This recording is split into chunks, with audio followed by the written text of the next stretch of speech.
Hello বন্ধুরা, আমাদের SDTV চ্যানেলে আপনাদের স্বাগতম। আমি দীপিকা চলে এসেছি আপনাদের জন্য তোমাদের রানী সিরিয়ালের আপডেট নিয়ে। বিয়ে বাড়ির সমস্ত অনুষ্ঠান শুরু হয়ে যায়। এরই মধ্যে রানীর বাবা, তার পরিবারের লোকজন সবাই আসতে শুরু করে। খুব সুন্দর করে তাদের সবার বসার ব্যবস্থা করা হয়েছে। অনিশা দূরে দাঁড়িয়ে সবটা দেখছে। এদিকে দুর্জয় বিয়ের পিঁড়িতে বসে পড়েছে। বলা হচ্ছে মেয়েকে আনতে হবে, কিন্তু আমরা তো এখানে 3 জন, পিঁড়ি ধরতে গেলে তো 4 জনের প্রয়োজন। এখন কি হবে? এই তো আমি এসে গেছি, রানীর বিয়েতে আমি ওর পিঁড়িটা ধরতে চাই। আরে আদিত্যবাবু, আপনি ঠিক সময়ে এসেছেন। দুর্জয় এসে আদিত্যকে জড়িয়ে ধরে, ক্ষমা চেয়ে নেয়, বলে দেখুন, আমি আপনার সঙ্গে খুব রাগ ব্যবহার করেছি, যেগুলো আমার করা উচিত হয়নি, আমাকে ক্ষমা করে দিন।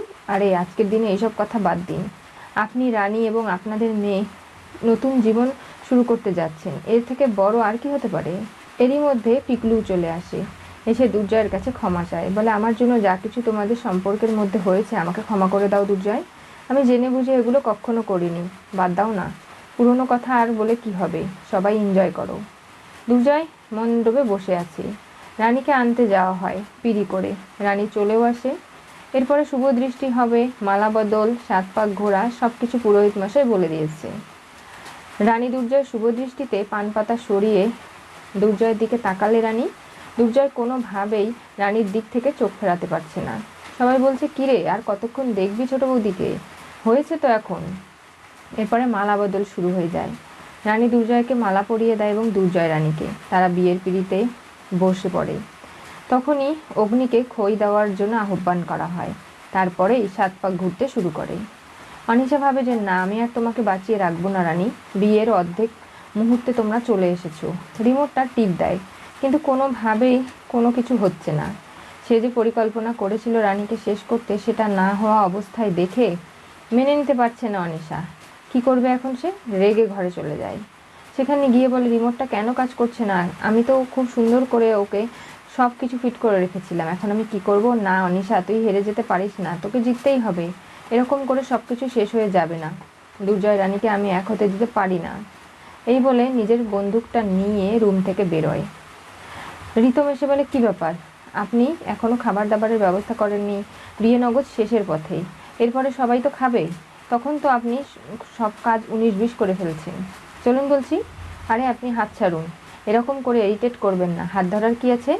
আপনি কি বলতে চান সেটা মুখেই বলুন, আমি করে দিচ্ছি। বাহ, আপনি কাজও ঠিক করে করবেন না, আবার কিছু বলাও যাবে না, বিয়ে হবে না তার মানে? এই বলে অনিশা বিয়ের মণ্ডপের দিকে সামনে তেড়ে আসে। বিয়ে নিয়ে যখন সবাই ব্যস্ত, তখনই অনিশা বন্দুক তাক করে মণ্ডপের দিকে রানীকে। সবাই অবাক হয়ে যায়, বলে এই কী করছেন আপনি? বন্দুক নিয়ে এখানে এসেছেন ম্যানেজারবাবু, আপনার এসব কী নাটক? জেঠুমণি, ও ম্যানেজার নয়, ও হচ্ছে অনিশা। বিয়ে বন্ধ করো। দুর্জয় কখনো রানীকে সিঁথিতে সিঁদুর পরাবে না, আমি বেঁচে থাকতে এটা কখনো হতে দেবো না। তাহলে কেন করছিস দুর্জয় এগুলো? বন্ধ কর বলছি। এ কি, এই ম্যানেজার আবার বন্দুক ত্যাগ করেছে কেন? তুমি তো চুপই করো আন্টি, তোমার জন্য এইসব কিছু হয়েছে। যেখানে রানী এবং দুর্জয়ের বিয়েটা আমি ভেঙে দেওয়ার চেষ্টা করছি, তুমি এসেছো? দেখ দুর্জয়, তুই একটা সবথেকে বড় লুজার, আমি তোকে বলেছি, সেটা সত্যি হয়ে গেল। অনিশা, কে লুজার সেটা ভালো করে ভেবে দেখ। তুই বিয়ে করতে গিয়েছিলে আমাকে ছেড়ে, তারপরে আমি তোর কাছে গেলে তুই আমাকে লুজার বলে দূরে সরিয়ে দিয়েছিস, তারপরে আবার আমার জীবনে ফিরে আসতে কেন মরিয়া? আমি একটা কথা জানিয়ে দিচ্ছি, আমি রানীকে ভালোবাসি, আর আমি রানীর সঙ্গেই ভালো থাকতে চাই, অন্য কেউ আমার জীবনে কখনো দখল নিতে পারবে না। তাই বুঝি? চালাও গুলি অনিশাদি, আমিও দেখতে চাই তোমার গুলির কতটা জোর। তুমি কি ভেবেছো যে এরকম করে তুমি পার পেয়ে যাবে? বাড়ির বাইরে পুলিশ অপেক্ষা করছে, রিতমদা, তাদেরকে ডাকো। তখনই বন্দুক তাক করে গুলি করবে, দেখে কোনো গুলি বেরোচ্ছে না। রানী হেসে ফেলে, বলে তোমার পরিকল্পনা আমি সবটাই আগে থেকে বুঝে গিয়েছিলাম অনিশাদি। যখন পিঙ্কি বৌদি আমাকে সাহায্য করেছে এবং বলেছে যে এই ম্যানেজারকে ইভেন্ট ম্যানেজমেন্টের উনি কখনো দেখেনি, তখনই আমি খোঁজখবর করতে শুরু করি। আসল ম্যানেজারের খোঁজ করে জানতে পারি তাকে বন্দি করিয়ে অনিশার গুন্ডারা এরকম নোংরা খেলায় মেতেছে অনিশা। আমি কিচ্ছু বলিনি। তোমাকে পাঞ্জাবিটা কি গিফট এমনি করা হয়েছে? তুমি কি ভেবেছো তোমার ঘরে তখন আমি ছিলাম? আমি নিজে চোখে সবটা দেখেছি, তোমার রিমোটটা আমি পাল্টে দিয়েছি। কোনোভাবেই যেন তুমি আমার বিয়ের শাড়িতে যে এক্সক্লুসিভ নাসমিটারটা দুর্জয়ের পেটে বসানো ছিল, সেগুলো অনেকগুলো আমার শাড়িতে বসিয়েছো, সেটা আমি বুঝে গেছি। আর তুমি যখন এগুলো লাগাচ্ছিলে, আমি নিজে চোখে দেখেও অদেখার ভান করেছিলাম। আমি বোঝার চেষ্টা করছিলাম যে আসলে তুমি কি করতে চাইছো। আমি জানতাম তুমি অ্যাটাক করবেই, কিন্তু কোন দিক থেকে কিভাবে সেটা আমাকে দিক নির্দেশনা পিঙ্কি বৌদি দিয়েছে। আমি তারপরেও বুঝতে দেইনি। আমার বিয়ের শাড়ি নিয়ে তুমি যখন কিছু একটা করছিলে তখন আমার সন্দেহ আরও বেশি হয়ে যায়। তখনই আমি বুঝতে পারি যে না, এটা অনিশাদি তুমি। আমাকে এবং দুর্জয়কে শেষ করতে তুমি এই বাড়িতে ছদ্মবেশে আছো। আর পুলিশ যখন জানালো তোমার চুল পাওয়া গেছে, ছোট করে তুমি বয়কাট করে ঘুরে বেড়াচ্ছ, তখন আমি আরও নিশ্চিত হলাম। তাই তো রিতম দা তোমাকে পাঞ্জাবিটা গিফট করেছে। তখনই আমি ওই ঘরে ঢুকে তোমার বন্দুক থেকে গুলিগুলো বের করে নিয়েছি, রিমোটটা চেঞ্জ করে দিয়েছি। তোমার হাতে কিচ্ছু নেই, সমস্ত তীর বেরিয়ে গেছে। তুমি কোনোভাবেই আর বাঁচবে না অনিশাদি। তুমি যে অন্যায়গুলো করেছো তার শাস্তি তোমাকে এবার পেতেই হবে। অনিশা, তুমি এতটা খারাপ ভাবতেও পারিনি কখনো। দুর্জয়, তুই এতটা আমাকে সকলের সামনে নিচু করবি আমি ভাবিনি। আমরা তো আগে থেকেই সমস্ত পরিকল্পনা জানতাম। রানী আমাকে এবং পিঙ্কি বৌদিকে বলেছিল। আমরা তো রানীকে সাহায্য করছিলাম মাত্র, কাউকে কিছু না জানিয়ে। তুই কি ভেবেছিলিস অনিশা, তোর মতো মানুষ বাইরে থাকলে খুব সমাজের জন্য ভালো না? অফিসার, ওকে অ্যারেস্ট করে নিয়ে যান। ওর সম্পর্কে অনেকগুলো কেস তৈরি হবে, যেমন মেডিকেলের অসৎ ব্যবহার করে দুর্জয়ের পেটে ট্রান্সমিটার বসানো, এমনকি আমাকে মারতে চাওয়া, দুনিকে কিডন্যাপ করা, আরও অনেক কিছু কেস ওর বিরুদ্ধে চলবে। ওকে কোনোভাবেই বেরোতে দেবেন না, এরকম অপরাধীকে ছাড়বেন না। দেখো রানী, আমি যতদিন বেঁচে আছি, এক বিন্দু প্রাণ আমার শরীরে রয়েছে, আমি কখনো তোমাকে আর দুর্জয়কে এক হতে দেব না। আমি কোনোদিনও তোমাদেরকে বাঁচতে দেব না। আমি আবার ফিরবো। তোমাকে তো আমি শেষ করবই যতদিন আমি বেঁচে থাকবো, সেই চেষ্টা আমার চালু থাকবে। এরপরে পুলিশ অনিশাকে অ্যারেস্ট করে নিয়ে চলে যায়। রানী, আজকে তোমার জন্য আমাদের পুরো পরিবার বেঁচে গেল। তোমার বুদ্ধির জোরে আরও একবার আমাদের পরিবার তোমার কাছে কৃতজ্ঞ থাকলো। কি ব্যাপার দুর্জয়, এখনও অসম্পূর্ণ কাজটা সম্পূর্ণ করো। রানী সিঁড়িতে সিঁদুর পরিয়ে দাও দেখি। দুর্জয় পরিয়ে দেয়। এরপরে বিয়ে সম্পন্ন হয়ে যায়। পরিবারের সবাই খুব খুশি হয়ে যায়। দুনিকে কোলে তুলে নেয় রানী, আর বলে একটা মেয়ের ইচ্ছে থাকলে সে ঘর সংসারও সামলাতে পারে, কাজকর্মও করতে পারে, নিজের মতো বেরো হতে পারে, স্বাধীন চেতনায় বসবাসও করতে পারে। সেটা আমি দেখিয়ে দিলাম। আমি বলেছিলাম ডাক্তার হব, হয়েছি। এখন আমি সন্তানও জন্ম দিয়েছি, মানুষ করছি, এমনকি ডাক্তারি প্রফেশনেও আমি কিন্তু অনেক নাম করেছি। দুর্জয়, আমি বলি কি, আমাদের যে বাড়ির ভেতরে চেম্বারটা রয়েছে সেটা আমরা শুরু করব। বিনা পয়সায় তুমি আমি দুজনে পেশেন্টদের দেখব। নতুন করে আমাদের জীবনের অধ্যায় খুলতে হবে। দুনিকে মানুষ করতে হবে। পরিবারের সবাই আমাদের পাশে তো রয়েছে, কারণ তুমি আমার সন্তানের বাবা, তুমি আমার স্বামী। তোমাকে আমার কাছ থেকে কেউ কেড়ে নিতে পারবে না। আর তুমি যদি নিজে ঠিক থাকো তাহলে কেউ আমাদের সম্পর্ক কি করে ভাঙবে। তাই আজ থেকে তুমি আমার কথা শুনবে তো? জো হুকুম। তোমার সব কথাই শুনবো রানী। জীবনে না শুনে অনেক পস্তিয়েছি, আর পারবো না।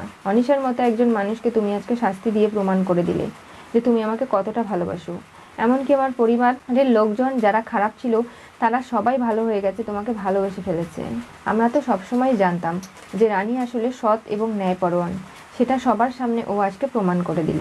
আমার মেয়ে যে আপনাদের সবার প্রিয় হয়ে উঠতে পেরেছে, এর থেকে বড় আর কী বা হতে পারে। শুক্লা হাত জোর করে রানীর কাছে ক্ষমা চায় আর বলে, দেখো রানী, আজকে তোমার জন্য আমার পরিবারের এতগুলো মানুষ বিপদ থেকে উতরে উঠেছে। অনিশা যে এরকম করে এই বাড়িতে ঘাপটি মেরে বসে থাকতে পারে আমরা কেউ কিন্তু ভাবিনি। কিন্তু আমি তো জানতে পেরে গেছিলাম মা, সে কারণেই আমি এতটা প্রচেষ্টা করে ওকে আটকেছি। অনিশা দি যে আসলে এই বাড়িতে থাকতে পারে আমাদের সকলের মাঝেই রয়েছে, সেটা আমার বুঝতে আর বাকি ছিল না, যার জন্য আমরা সবাই মিলে বেঁচে গেছি। না হলে বাড়িতে এতগুলো মানুষ, বাচ্চা কাচ্চা, আরও পরিবারের সবাই কি হতো ভেবে রেখেছো তোমরা? আর আপনারা যারা এখনও আমাদের বিয়েতে এসে উপস্থিত হননি, সবাই আসবেন আশা করি। আর আমাদের পরিবারের সবাইকে আশীর্বাদ করবেন। আমরা সবাই একজোট হয়ে অন্যায়ের বিরুদ্ধে লড়াই করেছি, আর সেটা জিতেও গেছি। অনিশাদির মতো মানুষ কখনো কারো আপন হতে পারে না। আর দুর্জয় যে আমাকে কতটা ভালোবাসে সেটা সে প্রতি পদে পদে প্রমাণ করে দিয়েছে। আজকে দুর্জয়ের বউ হওয়ার জন্য রানী নিজেকে গর্ববোধ করছে। তাদের ভালোবাসা, বিয়ে, পরিবারের সবাই, সব কিছুই আজকে পরিপূর্ণতায় ভরে উঠল রানীর জীবন। কখনো তার জীবনে এতটা সুখ, ভালোবাসা, ভালো থাকা যে থাকবে সেটা রানী কখনোই ভেবেছিল না। রানীর বাবারও আজকে চোখ সার্থক হলো যে রানী এত ভালো আছে এখানে, আর তার কোনো চিন্তা নেই। দুর্জয় রানী মিলে এক নতুন পৃথিবী গড়ার পরিকল্পনা করলো, যেখানে দুর্জয় রোগী দেখবে 5 টাকা করে নেবে। খালি টাকায় ডাক্তারি ট্রিটমেন্ট করলে সেটাতে কখনো ফল পাওয়া যায় না, এটাই দুর্জয় বিশ্বাস করে। কি হতে চলেছে তোমাদের রানী সিরিয়ালের পরবর্তী টুইস্টে? অনিশা পুলিশ অ্যারেস্ট করলো, রানী দুনিকে কোলে নিয়ে বিয়ে সম্পন্ন করলো। আজকে দুর্জয় রানীর সমস্ত পরিকল্পনা সফল হলো। রানীর প্রচেষ্টা ছিল পিকলুর সঙ্গে দুর্জয় সম্পর্ক খারাপ হয়েছিল সেগুলো ভুল বোঝাবুঝি মিটিয়ে পিকলু দুর্জয়ের কাছে ক্ষমা চেয়ে তারা কোলাকুলি করেছে। তারা নতুন একটা পৃথিবী গড়ার স্বপ্ন দেখছে। আর অন্যদিকে আদিত্য চৌধুরী কাছে ক্ষমা চেয়ে নিয়েছে দুর্জয়। এতদিন ধরে রানীকে আশ্রয় প্রশ্রয় দিয়েছে, তাদের বাড়িতে রেখেছে, এমনকি পিকলুর ট্রিটমেন্ট করতেও সাহায্য করেছে। এর থেকে বড় আর কি হতে পারে। রানীর খারাপ সময় তারা সাপোর্ট হিসেবে পাশে থেকে প্রমাণ করে দিল যে আসলেই সব সম্পর্ক সবসময় স্বার্থের জন্য হয়ও না। তাদের সঙ্গে রক্তের সম্পর্ক নেই ঠিকই, কিন্তু তারপরেও নানাভাবে রানী তাদের কাছ থেকে সাপোর্ট পেয়েছে। দুর্জয় রানী আবারও এক হলো, তাদের পরিবার এক হলো, সবাই মিলে হাসি আনন্দ উল্লাসে ভেসে উঠছে। দুনিয়াও তার মা বাবার বিয়ে দেখে খুব খুশি। পরিবারের সবাই একসাথে মিলে এবার নতুন করে কি করবে জানতে চোখ রাখতে হবে আমাদের চ্যানেলে। পাশে থাকা বেল আইকনটি অবশ্যই করে ক্লিক করুন।